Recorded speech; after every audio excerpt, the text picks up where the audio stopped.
One of the keys to successful living is maintaining a balance between all the spheres of your life. A hard day at the office needs to be balanced by working on your mind, body, and spirit. Many people are turning to martial arts to achieve just this. In true GQ style, we went looking for something a little off the beaten track. And for our next GQ moment, we discovered the ancient art of samurai sword fighting called Kenjutsu. Yeah. Yeah.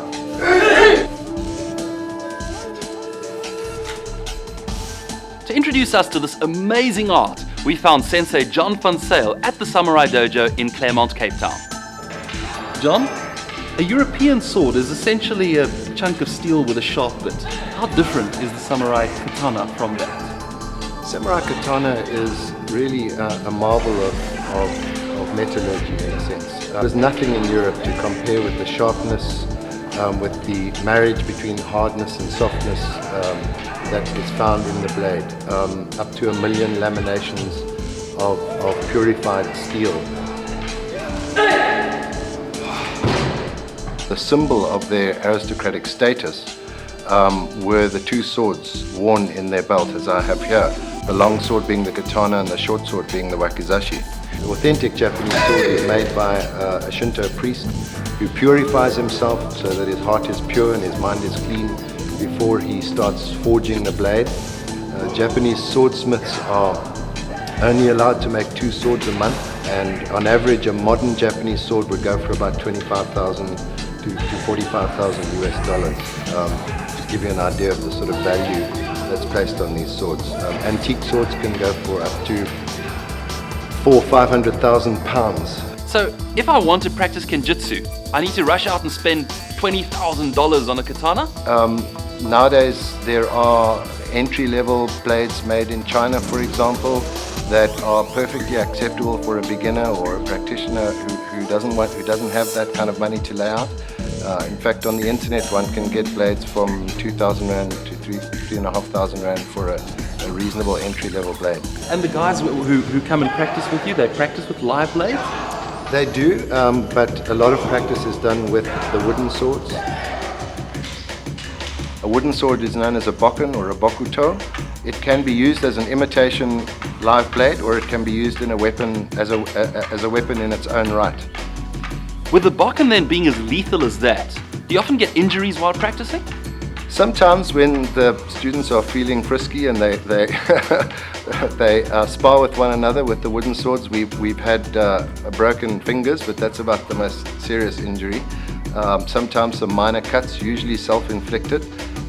Thank God in over 30 years never a serious injury practicing Kenjutsu. Okay, so aside from the katana and the wakizashi and their respective bokken, what else does one learn to fight with in Kenjutsu? We teach long sword, short sword, the knife known as the tanto, and the short staff known as the jo, which the samurai used as a walking stick, as well as a whole range of unarmed techniques known as muto, literally without sword. In fact, there's a lot of modern martial arts such as aikido, judo, jujutsu, etc., which actually stem from kumi-uchi, which is samurai hand-to-hand combat, if you like. And we practice most of those techniques in our training. So any one of our students who would say finally reach a black belt grading would probably simultaneously be able to grade in judo, jujutsu, aikido, etc. How practical is it to learn a sword-based martial art? We feel quite strongly that the sword is not the weapon. In a sense, you are the weapon, you are the sword. And ultimately for your mind, your body and your sword to become one means that the actual practitioner of the art is in fact the weapon. But I think one of the most powerful things that this training does for you is it empowers you in the sense that nobody can come and take away your power or force you to do something that you don't want to do.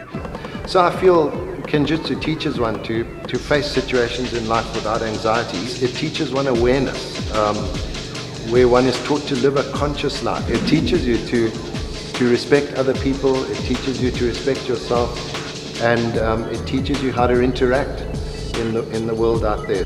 And what else would I learn in a Kenjutsu class? You're going to learn the foundation, the stances, the cuts, the katas. You're going to learn how to carry a sword, how to use it, how to interact with other students. You're going to learn how to defend yourself against a live, sharp weapon.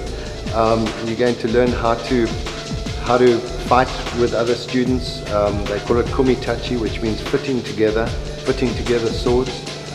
Ultimately, I believe it empowers you. More or less, what would Kenjutsu cost me in terms of time and money?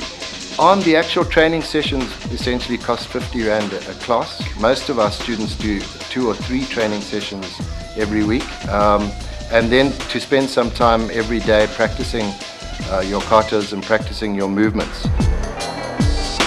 I wouldn't suggest it's something that one can dabble in. I believe that it's something that one needs to commit to for the rest of your life.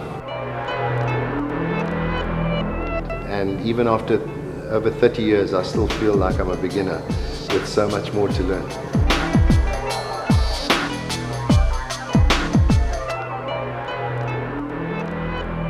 Well, Kenjutsu certainly seems like something the GQ man might want to pursue.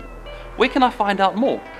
Well, you can look at our website, which is kenjutsu.co.za. Type in Kenjutsu on any search engine and you'll be flooded with information.